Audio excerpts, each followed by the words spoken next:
குரு வணக்கங்கள். வாழ்க வளமுடன். உலகெங்கிலும் இருக்கக்கூடிய அக்ஷரா அண்ணாமலை நேயர்களுக்கு எனது அன்பு வணக்கங்கள். நான் உங்கள் டிஎன்ஏ மற்றும் பிரஸ்ன ஜோதிடர் சுப்ரஜா சுரேஷ்குமார், கோவையிலிருந்து. இன்றைக்கு நம்ம பார்க்க போகிறது ஆவணி மாத பலன்கள். நிறைய நல்ல பண்டிகைகள் இந்த மாதத்தில் வரப்போகுது. கோகுலாஷ்டமி, அடுத்ததாக விநாயகர் சதுர்த்தி அண்டு மலையாளிஸ் ரொம்ப சிறப்பாக கொண்டாடப்படுகிற ஓணம் பண்டிகை. இது எல்லாமே ரொம்ப ரொம்ப ஒரு சிறப்பான விஷயங்கள் இந்த மாதத்தில் நடக்க போகுது. அடுத்ததான் இந்த உலகத்தில் நடக்கக்கூடிய சில மாற்றங்களை பற்றி நம்ம பார்ப்போம். பொதுவாக என்ன மாதிரியான காம்பினேஷன் இருக்குது அப்படிங்கிறதையும் நம்ம பார்ப்போம். சூரியன், கேது, புதன் இவங்க எல்லாருமே காலபுருஷ தத்துவத்தின் 5ஆம் வீட்டில் சேர்க்கை பெறுகிறார்கள். இந்த காம்பினேஷன் ஆல்ரெடி கும்பத்தில் ராகு இருக்காங்க. கடக வீட்டில் குரு தனித்து நிற்கிறார். அப்புறம் மிதுன வீட்டில் செவ்வாய் தனித்து நிற்கிறாங்க. சுக்கிரன் கன்னி வீட்டில் தனித்து இருக்கிறார். அடுத்ததாக பார்த்தீங்கன்னா சனி பகவான் காலபுருஷனோட வீட்டில் 12ஆம் வீட்டில் ஆல்ரெடி இருக்கார். இத்தனை காம்பினேஷன்ஸ் போயிட்டு வந்துட்டுருக்கு. இதில் மெயினாக பார்த்தீங்க அப்படின்னா இந்த சூரியன் யாரோட இணைந்து இருக்கிறார் அப்படின்னா கேது பகவானோட இணைந்திருந்து, புதன் பகவானோட இணைந்திருந்து அழகாக சமசப்தம பார்வை ராகு எல்லாரும் பார்க்குறாங்க. இந்த காம்பினேஷன் ஒரு எச்சரிக்கை கொடுக்குது அப்படின்னு தான் சொல்ல முடியும். இந்த எச்சரிக்கை எப்படி அப்படின்னா, நிறைய பேர் நிறைய ட்ராவல் பிளான் பண்ணியிருப்பீங்க. இந்த மாதத்தை கொஞ்சம் தவிர்த்திருக்கிறது நல்லது. அடுத்ததாக இன்னுமே பார்த்தீங்க அப்படின்னா காற்று அப்படின்னு சம்மந்தப்பட்ட விஷயங்கள், நிறைய தீ விபத்துக்கள், அடுத்ததாக நிறைய வெடி பிளாஸ்ட், யாருமே யோசிக்க முடியாத ஒரு பிளாஸ்ட். இது இதே காம்பினேஷன் நம்ம இதுக்கு முன்னாடி நம்ம பார்த்துருக்கோம். நம்ம ஃப்ளைட் கிராஷெலாம் பார்த்துருக்கோம். இதே காம்பினேஷன் என்ன அப்படின்னா, அப்போ சூரியன் கேது மட்டும் இருந்து பார்த்துருக்கு. இப்போ புதன் இணைந்து பார்க்குறாங்க. ராகுவும் பார்க்குது. இந்த மாதிரியெல்லாம் இருக்கும்போது என்ன அப்படின்னா, மீடியா ஃபீல்டு இதில் நிறைய பாதிப்புகளை நம்ம பார்க்க போகிறோம். மீடியா ஃபீல்டில் இருக்கிறவங்களுக்கு பிரச்சனை. அதே மாதிரி கெமிக்கல் ஃபேக்ட்ரிஸ், ட்ராவலிங் பண்ணுறவங்க இதெல்லாம் கொஞ்சம் யோசித்து நீங்கள் இந்த மாதத்தை கொஞ்சம் கடந்தீங்கன்னா ரொம்ப நல்லாயிருக்கும் அப்படின்னு தான் நான் சொல்லுவேன். இதெல்லாமே கொஞ்சம் ஜாக்கிரதையாக இருக்கக்கூடிய ஒரு காலங்கள். மேஷம்லேருந்து மீனம் வரைக்கும் இந்த ஆவணி மாத பலன்கள் எப்படி இருக்குது? ஏன்னா சூரியனோட டிரான்சிட் ஆகஸ்ட் மிட்லேருந்து செப்டம்பர் வரைக்கும் இருக்க போகுது. இந்த டிரான்சிட் சூரியன் இங்கே இருக்கும்போது தான் அப்படின்னா என்ன சேர்ந்துருக்கிற கிரகம் அப்படி. இவங்களுடைய ராசிகளுக்கு எப்படி இருக்குது அப்படிங்கிறத நம்ம பார்த்துடலாம். அடுத்ததாக நம்ம கன்னி ராசியோட ஆவணி மாத பலன்கள் நம்ம பார்க்க போகிறோம். கன்னி ராசிக்காரர்களுக்கு ஆல்ரெடி வக்ர பார்வையான சனி பார்க்குறாரு. திருமணம் நடக்கிறதுக்கு உண்டான வாய்ப்புகள் இந்த மாதத்தில் கண்டிப்பாக அதற்கான பேச்சுகள் நடக்கும். டிசம்பருக்குள்ளே சில பேர்த்துக்கு திடீர் திருமணம் நடக்கும். அவங்கள லவ் அக்செப்ட் ஆகும். அதற்கான சுப விரயங்கள், லக்னாதிபதியே 12ஆம் வீட்டில் சூரியனோட இருக்கார். சில தடைகள், பேச்சுக்கள் அப்படி இப்படின்னாலாம் வரும். ஆனாலும் பார்த்தீங்க அப்படின்னா உங்களுடைய நினச்ச காரியம் நடக்கும்.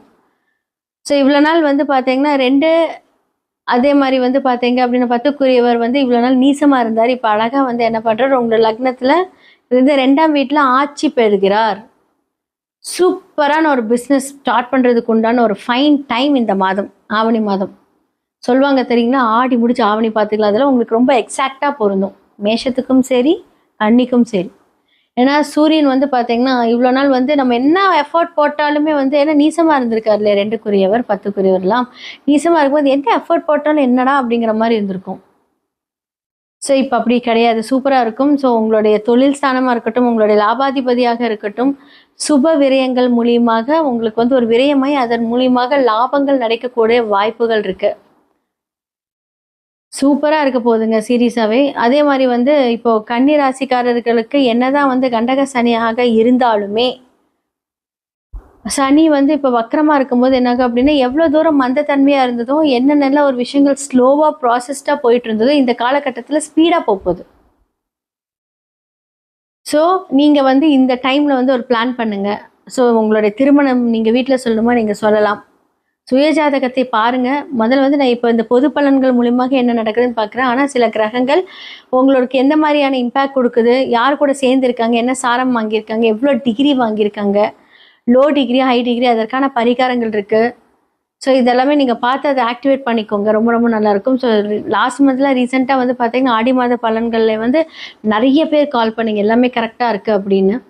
ஸோ இந்த காலகட்டத்திலையுமே வந்து பார்த்தீங்க அப்படின்னா உங்களுக்கு வந்து ஃபுல் ஸ்டாப்லேருந்து எப்படியே கோடு ஸ்டார்ட் பண்ணுறதுக்கு உண்டான டைம் நீங்களே உங்களை ஃபுல் ஸ்டாப்பாக வச்சுருப்பீங்க. ஓகே, இப்போ அடுத்ததான் வந்து பார்த்தீங்கன்னா நெக்ஸ்ட் லெவல் போகலாம் அப்படிங்கிற ஒரு மைண்ட் செட் வந்துட்டு அடுத்தது நீங்கள் வந்து மூவ் ஆன் பண்ணுவீங்க. ஸோ சுக்கிரன் சார்ந்த ஒரு தொழில்கள் உங்களுக்கு ரொம்ப நல்லா இருக்கும். ஸோ மீடியா ஃபீல்டில் இருக்கிறவங்களுக்கு ரொம்ப அதிர்ஷ்டம் நடக்க போகுது இந்த காலகட்டத்தில். எவ்வளோ பேர் வந்து பார்த்தீங்க அப்படின்னா யோசிச்சு வந்து ஓகே நம்ம இதில் நம்ம ஜாயின் பண்ணலாமா, ஒர்க்கில் இது நமக்கு ரொம்ப செட் ஆகுமா, பண்ணலாமா வேண்டாமா அப்படின்ட்டு இருப்பீங்க. அதற்கான சில விரயங்கள் பண்ணதுக்கு அப்புறமா உங்களுக்கு அந்த சுப காரியங்கள் நடக்கும். இதுதான். ஸோ புதுசாக தொழில் பண்ணுறவங்க, வேலைக்கு போகிறவங்க, இல்லை வேலையிலேருந்து தொழில் நான் மாற்ற போகிறேன் அப்படின்னா இது வந்து ஒரு ரைட் டைம் அப்படின்னு தான் சொல்ல முடியும். இதில் முக்கியமான ஒரு விஷயம் அப்படின்னா தாயார் அப்படிங்கிற ஒரு விஷயத்தில் வந்து பார்த்தீங்கன்னா கவனம் தேவை. ஹெல்த்தை பார்த்துக்கோங்க. தந்தைக்கும் சரி ஹெல்த்தை பார்த்துக்கோங்க. ஸோ உங்களுக்கு மந்த்லி செக்கப் எடுக்கிறீங்க அப்படின்னா அதெல்லாம் கொஞ்சம் ஜாக்கிரதையாக பார்த்துக்கோங்க. ஸோ மாணவர்கள் நல்லா படிப்பில் திறமைசாலியாக வர போகிறீங்க. இவ்வளோ நாள் படிப்பு ஏறவே இல்லை அப்படிங்கிறவங்களுக்கு சடனாக வந்து பார்த்தீங்கன்னா இப்படி படிக்காத பையனை இவ்வளோ நல்லா மார்க் எடுத்திருக்காங்க அப்படிங்கிற அளவுக்கு வந்து ஒரு டிரான்ஸ்ஃபர்மேஷன் உங்களுடைய வாழ்க்கையில் நடக்க போகுது. ஸோ திருமணம், உங்களுடைய காதல் எல்லாமே நல்லா இருக்க போகுது. ஸோ வீட்டில் சொல்லலாம். உங்களோட சுய ஜாதகத்தை பார்த்துட்டு இன்னுமே ஒரு கன்ஃபர்மேஷன் பண்ணி சொல்லுங்கள். ரொம்ப நல்லா மேஷ ராசியிலேருந்து மீன ராசி வரைக்குமே வந்து இந்த ஆவணி மாத பலன்களை பற்றி நான் சொல்லியிருக்கேன். யார் யாரெல்லாம் வந்து நீங்கள் உங்களோட ஃபேமிலி டேக் கேர் பண்ணிக்கணும், எப்படி பிஸ்னஸ் உங்களோட கரியர் அமைச்சுக்கணும், வேலைகளாக இருக்கட்டும் இல்லை தொழிலாக இருக்கட்டும், என்ன மாதிரியான முன்னேற்பாடுகளில் யாரெல்லாம் இருக்கணும், இந்த மாதத்தில் யாருக்கெல்லாம் ஃபேவர் அன்ஃபேவர் எல்லாமே நம்ம பேசியாச்சு. இதெல்லாமே பொது பலன்கள். இப்போ வந்து நான் சொன்ன வீடியோ ஸ்டார்டிங்கில் நிறைய பிரளயங்கள் நடக்கும் அப்படின்னு நான் சொன்னேன். அரசியலில் நிறைய மாற்றங்களும் நடக்கும் இந்த காலகட்டத்தில். அப்போது அரசு தொடர்பு, அரசியல் சார்ந்தவர்களுக்கெல்லாம் இந்த மாதத்தில் பிரச்சனைன்னு கேட்டால் கம்ப்ளீட்டாக பிரச்சனை. அதான் நான் சொன்னேன், யாருக்கெல்லாம் நல்லது நடக்கும்னு நினச்சிங்களோ அவங்களுக்குலாம் வந்து பார்த்திங்கன்னா ஆப்போசிட்டாக நடக்கும். யாரெல்லாம் இதை நமக்கு நடக்கவே நடக்காதுன்னு நினைக்கிறோம் அவங்களுக்கு வந்து அப்படியே ப்ளூமாக இருக்கும். அப்போ சூரியனுக்கு இது ரொம்ப ஒரு ஃபேவரான டைம்னு கேட்டால் கண்டிப்பாக கிடையாது. ஸோ அப்போ சூரியன் சார்ந்த ஒரு விஷயங்கள் எல்லாத்துக்குமே வந்து கொஞ்சம் ட்ரபுள்.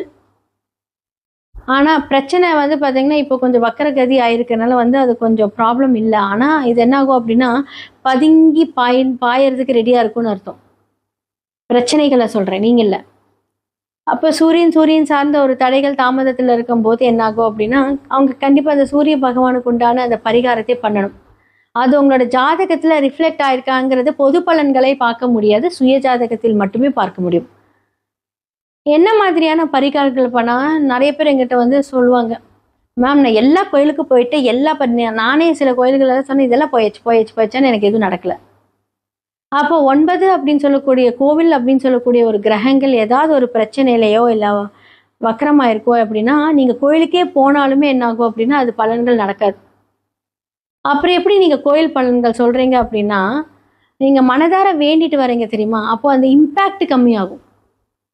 அப்போது நம்ம செய்யக்கூடிய இந்த புண்ணிய கர்மாக்கள் மூலியமாக என்னாகும் அப்படின்னா நாம் செய்யக்கூடிய செயல்பாடுகளோட திறன்கள் மாறும். இதன் மூலியமாக தான் அந்த பரிகாரங்கள் ஆக்டிவேட் ஆகும்.